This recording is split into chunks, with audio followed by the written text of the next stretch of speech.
Tangis Wulan berkurang setelah menjalani operasi di Rumah Sakit Provinsi Sanglah, Denpasar. Kondisi bayi penderita hidrosefalus yang usianya belum genap setahun ini telah membaik. Ia kini diperbolehkan pulang ke rumahnya di Lombok Utara, Nusa Tenggara Barat. Sebelumnya Ibunda Wulan, Nihaya, berjuang mencari pengobatan bagi sang buah hati.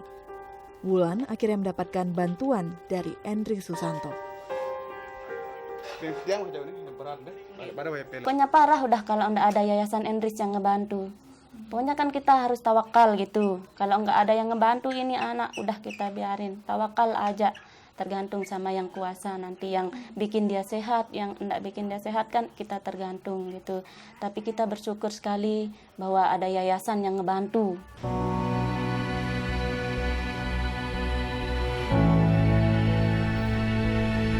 Endri Susanto, pria kelahiran Dasar Gebang 1 November 1986 inilah yang membantu dan mendampingi Wulan sejak dirawat hingga pengobatan selesai.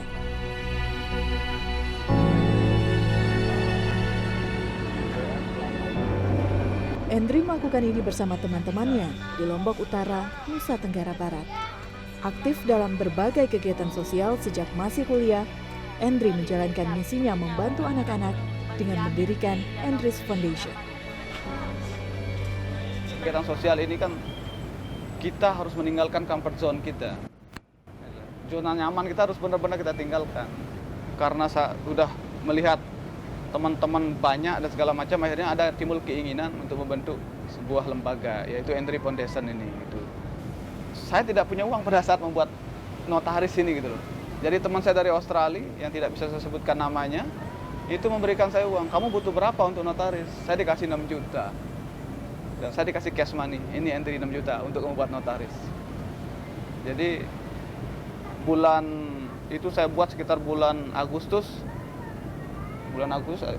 Ya mungkin sekitar Agustus 2014 lah. Tetapi notaris saya kelar bulan Juni. Karena kan ada SK Menkumham dan segala macam. Itu di notaris itu.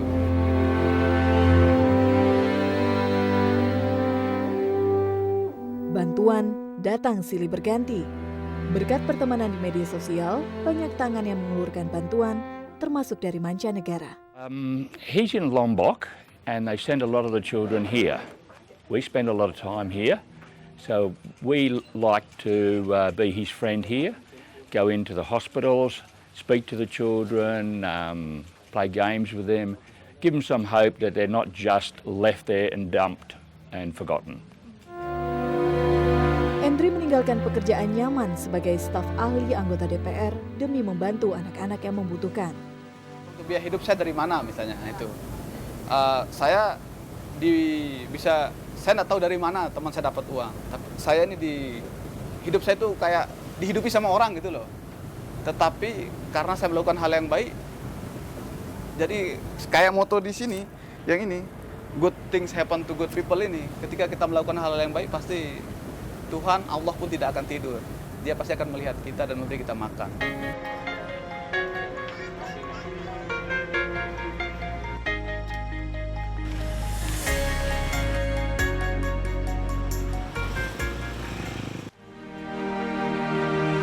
Endri memastikan pasien yang ia dampingi mendapatkan penanganan yang baik.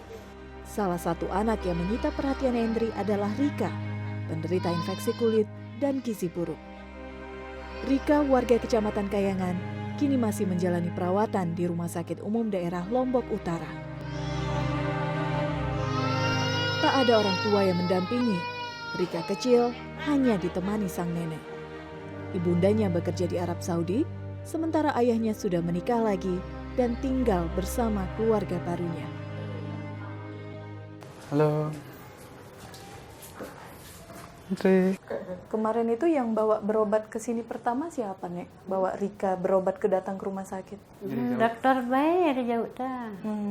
Lalu ketua mak nyebut dah. Naik dokter Kandar. Nangkayannya Eka ada jauh dah di sini. Ini kan udah dirawat di sini, Nek. Kondisi Rika sekarang udah lebih baik atau gimana, Nek? Sekarang kondisinya? Wah baik. Gini antara minum keng bapak menin. Dia lulu makan, dia milih makan apa dia milih. Mas Hendri, ada Rika, Oke. ada Wulan. Habibi, Ya. ada Wulan, banyak nama lainnya. Mas Hendri melihat anak-anak yang kemudian sakit, tidak ada biaya, membutuhkan bantuan. Menurut Anda seperti apa anak-anak? Apa ya? Karena saya begini Mbak, karena saya kan berasal dari orang yang sangat miskin dulu kan saya sudah pernah menjadi korban kesenjangan sosial yang sangat jauh menurut saya. Jadi saya selalu memposisikan ketika anak saya seperti yang tadi itu, bagaimana perasaan saya gitu. Apa yang harus saya lakukan ketika tidak ada orang yang membantu misalnya. Kasihannya di anak. Kalau menurut saya kan mereka semua kan punya hak yang sama gitu. Karena Dan- hak itu juga kemudian Iya. Mas Hendri tidak ada spesifikasi khusus. Anda memutuskan semua yang memerlukan bantuan akan diberikan pertolongan. Iya, karena saya melihat semua orang itu sama gitu loh. Jadi mungkin aneh apa namanya, dari pihak medis kadang-kadang kan, itu privacy, nggak boleh dipoto. Lalu ketika tidak saya foto dan publikasi, siapa yang akan membantu? Kita melihat mereka terdiam, tergeletak di rumah, menunggu ajalnya, atau kita publikasi kemudian dia ada yang bantu. Nah itu menjadi pertanyaan, perlu ini menjadi pertanyaan bagi medis. Selalu mengatakan ini privacy, ini privacy. Privacy yang mana? Orang tuanya setuju kok kita bantu, misalnya kayak gitu. Nah ini dilema kadang-kadang di kita gitu loh. Di media sosial kita upload foto misalnya, dia katakan privacy gitu. Tapi kalau tidak di-upload, siapa yang bantu? Oleh Mas Hendri juga tidak full membantu biaya utama pengobatan ya Mas? Ada penguatan juga untuk BPJS, mekanisme seperti apa bisa diceritakan? Yang kita bantu itu Mbak, jadi begini Mbak, yang rentan dengan penyakit misalnya itu adalah biasanya orang miskin kan, yang miskin ini kan dapat BPJS. Nah kadang-kadang kesulitan yang kita yang kurang mampu ini adalah kita tidak paham bagaimana mendapatkan BPJS itu yang sulit. Nah itu yang kita bantu. Terkadang juga, nah BPJS ini kan ada beberapa step. Yeah. Pertama harus melalui kepala dusun, melalui kepala desa, melalui kantor camat, melalui dinas sosial, dan kalau dulu melalui dinas kesehatan, baru terakhir di BPJS. Panjang sekali yang harus kita lalui. Mampu nggak orang yang tidak sekolah untuk melakukan itu? Tidak mampu.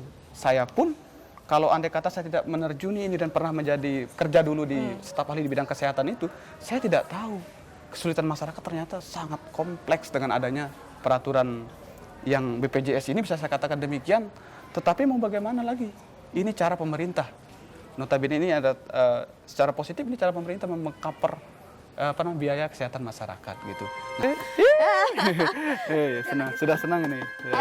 Sudah senang sekali dia. Senang mau jalan. Mau jalan? Mau jalan? Mau jalan? Oh, jalan dulu. Mau jalan dia. Senang sekali. Iya.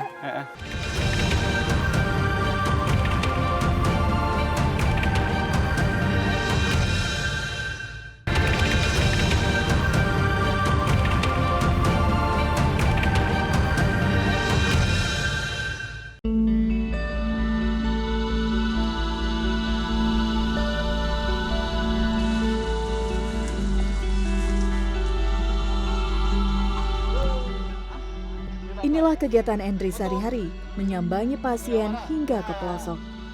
Kali ini Hendri mendatangi pasien di Lombok Utara. Pasien pertama Hendri adalah Khairul Habibi, penderita hidrosefalus yang telah menjalani operasi pemasangan selang hampir 1,5 tahun lalu.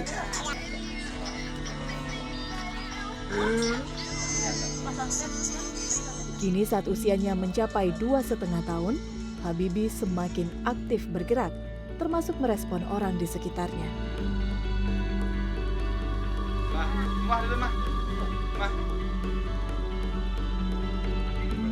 Ya gimana kan kita udah pasrah, gak bisa ngerawat gimana pun. Kalau dia muntah ya kita biarin, kita bawa ke rumah sakit. Ya nggak bisa juga, kan disuruh bawa ke rumah sakit Mataram, tapi harus ada BPJS katanya. Terus kita bikin BPJS kan nggak bisa ngurus ini itu kan, kita belum tahu apa. Terus katanya, ya udah kita nggak bisa, kata bapaknya, kita bawa pulang aja katanya. Ya udah kita bawa pulang, kita udah pasrah, udah gimana hidup atau mati gitu, udah nggak bisa ngapa-ngapain. Terus udah itu datang Mas Henry-nya, katanya ada yang besar kepala, katanya iya ada di sini kata saya. Langsung kita dibawa ke sana. Terus Tapi alhamdulillah sampai sekarang dia bisa selamat. Memberi pengertian dan meraih kepercayaan pasien dan keluarganya bahwa ada jalan menuju kesembuhan memang tidak gampang. Namun Endri berkeyakinan semua anak berhak hidup layak. Pak Kades sebenarnya seperti apa? Ada orang-orang seperti Endri dan mungkin ada sejumlah orang lainnya yang membantu masyarakat kemudian mendampingi mereka dan memanfaatkan BPJS ini lebih maksimal lagi. Oke. Saya memang kerjasama dengan teman-teman seperti Pak Adam dengan itu ya. Saya sampaikan kepada mereka, ayo, saya ini kaki saya hanya terbatas.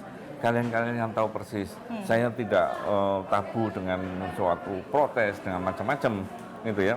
Pada saat ada masalah masyarakat, saudara kamu ada masalah, sampaikan, ayo kita bikin saweran misalnya. Itu saya dukung. Ayo sekian, untuk apa? Untuk ini. Masalah pengobatan biar Pemda yang menanggulangi. Dan saya salut kepada teman-teman bahwa tidak hanya sebatas itu. Sekarang mereka mulailah mencari masyarakat kami yang lumpuh, yang untuk mencarikan kerjasama dengan Australia, ya, itu untuk memberikan kursi roda. Selain pendampingan, Endri juga bekerja sama dengan Wheelchair for Kids Foundation, sebuah yayasan dari Perth, Australia yang memberikan kursi roda kepada anak-anak yang memerlukan. Salah satu yang menerima kursi roda adalah Wiranto, 4 tahun, yang menderita polio dan Down syndrome. Wiranto kini dirawat ayah, nenek, dan kakeknya, sementara sang ibu bekerja di luar negeri. Mudah-mudahan ya bisa berjalan sehat gitu. Cuman itu saya minta sama Allah saja. Mudah-mudahan dia bisa berjalan. Ya, kita bilang sulit ya ndak. Kita bilang ndak ya sulit gitu. Ya terima kasih, mudah-mudahan dia bisa jalan nanti. Kapan-kapan saja nanti. Yang penting kita rawat bagus. Saya saja yang bawa dia ke posyandu. Nggak pernah saya ninggalin dia. Kasihan dia.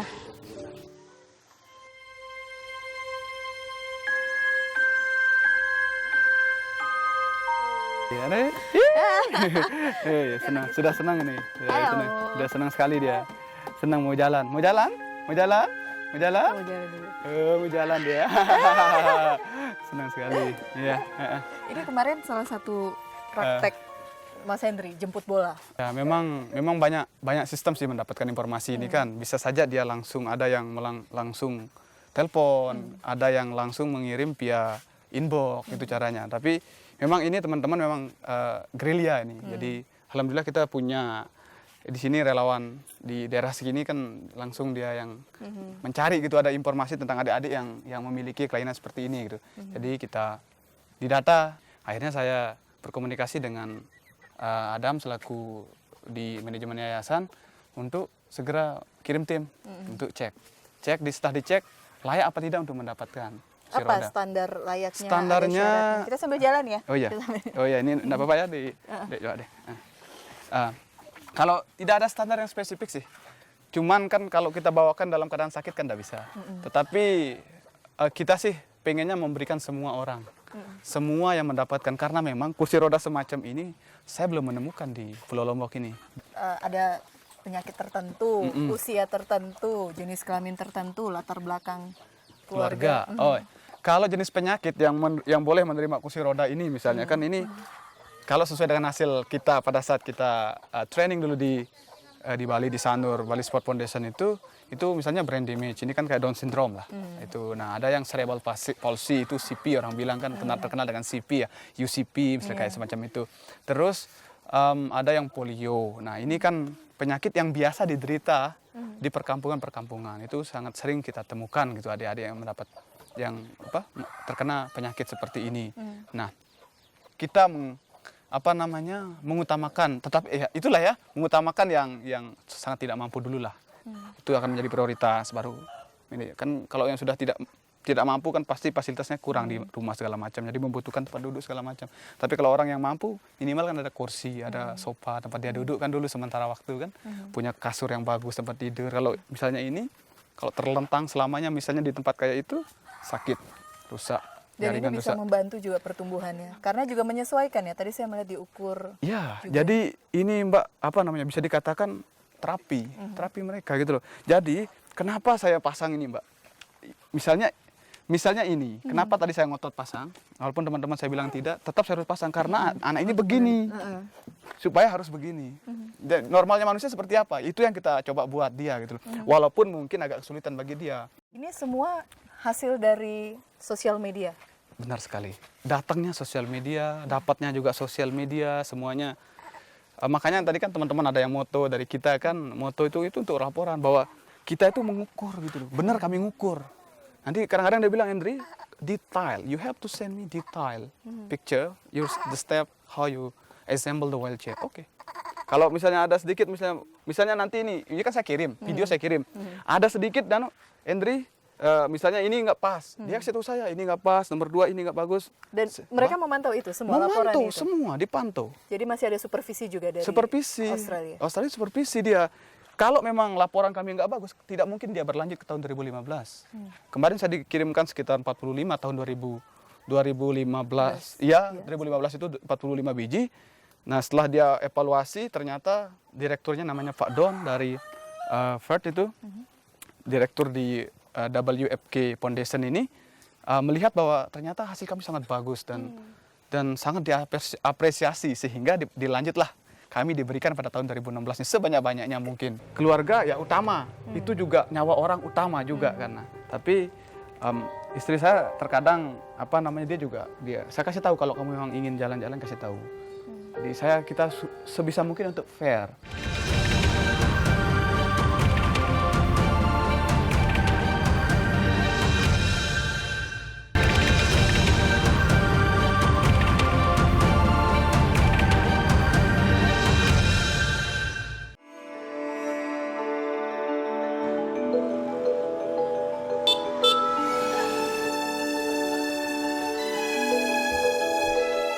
Di keluarga kita itu dia adalah suatu hal yang penting.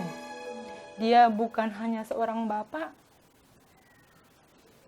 melihat latar belakangnya yang sampai sekarang mencapai kesuksesan.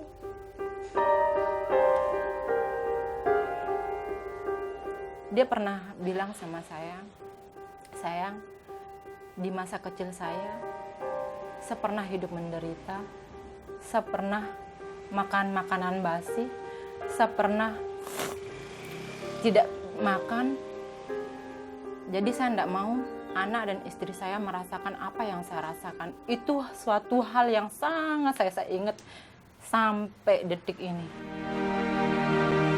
Dukungan keluarga selalu menjadi kekuatan utama. Istri Andri mengenal sosok Andri sejak aktif mengikuti berbagai organisasi di kampus Institut Keguruan dan Ilmu Pendidikan Mataram hingga akhirnya menjadi presiden mahasiswa. Datang dari keluarga kurang mampu, kehidupan yang sulit mengajarkan Andri menjadi orang yang kuat. Mas Andri, kita berbicara mengenai peran keluarga. Mas Andri melihatnya seperti apa? Ya, keluarga menurut saya adalah power utama, kekuatan utama saya. Jadi kalau melakukan apa saja pasti keluarga yang kita lihat pertama, misalnya anak sama istri kalau sekarang. Nah, tetapi kalau dulu di keluarga lah saya melihat betapa sulitnya penghidupan dan kehidupan saya pada saat dulu gitu. Mas Andri kan sekarang aktif berkegiatan di luar, membantu siapa saja yang membutuhkan. Tapi di sisi lain juga ada keluarga yang membutuhkan perhatian dan waktu itu juga. Bagaimana menyeimbangkan ini? Keluarga ya utama, itu juga nyawa orang utama juga karena. Tapi istri saya terkadang saya kasih tahu kalau kamu memang ingin jalan-jalan kasih tahu. Jadi kita sebisa mungkin untuk fair. Pernah protes nggak sih sebenarnya istri ketika terlalu banyak sibuk kegiatan di luar, aktivitas di luar?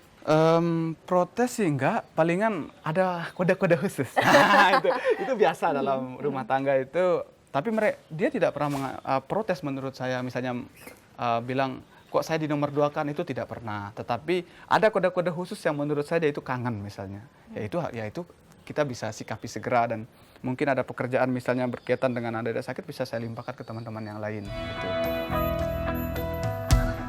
Membina keluarga dan membantu sesama sama-sama utama. Andri bersama sekitar 10 relawan yang tersebar di Lombok Utara telah membantu mendampingi belasan anak dan mendistribusikan 42 kursi roda pada tahun 2015. Endri dan teman-temannya juga mendirikan sekolah pendidikan anak usia dini atau PAUD. Langkah ini menginspirasi seorang mahasiswa asal Labuan Bajo untuk datang dan belajar banyak hal dari Endri Susanto. Di sini baru saya merasa, rasa sosial yang ada dalam diri mereka yang saya pelajari itu sebenarnya ada di sini. Karena sebelumnya saya juga belajar tentang kewirausahaan sosial. Tetap sosial tapi tentang kewirausahaan. Tapi kalau untuk benar-benar jiwa sosial yang mau membantu dan mau menolong orang lain itu, saya baru dapat ketika saya di sini. Mimpi besar Endri merangkul anak-anak yang membutuhkan dan mendampingi mereka mendapatkan pengobatan masih harus melalui jalan panjang. Keinginan mendapatkan lahan demi bisa membangun kantor yayasan yang lebih baik, tempat perakitan kursi roda sendiri, serta memiliki terapi sendiri hingga kini belum terwujud. Namun harapan itu tak pernah pupus. Bagaimana dengan peran serta masyarakat? Agar masyarakat juga terbuka hatinya mau membantu, tidak abai. Banyak sebenarnya anak-anak kita atau siapapun yang masih membutuhkan bantuan dan mereka memiliki keterbatasan itu. Ya, itu goals yang utama menurut saya. Kalau tadi kan pastilah segala macam itu kan hanya pendukung. Tetapi goal saya yang utama adalah bagaimana masyarakat kita ini awareness-nya bertambah, kepeduliannya bertambah terhadap masyarakat sekitar. Karena menurut saya yang memberikan kita bantuan yang dari Australia ini juga tidak kaya-kaya amat. Saya bisa melihat keadaan kantong mereka.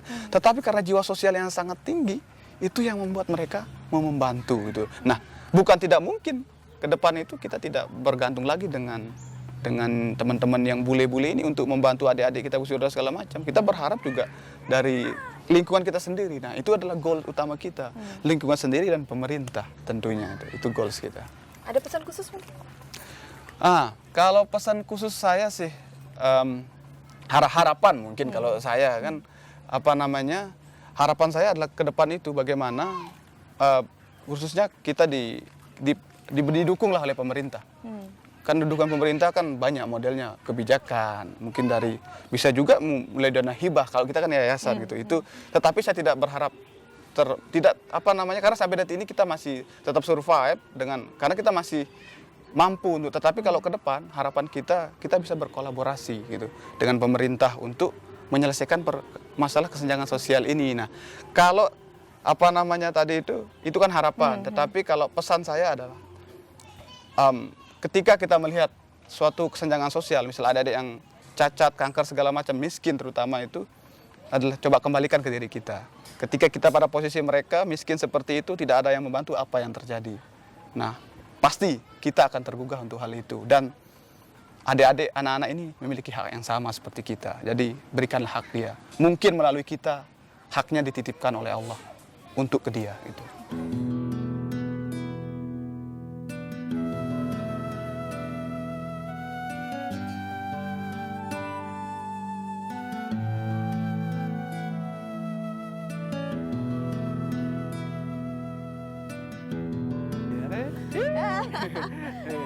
Sudah senang nih.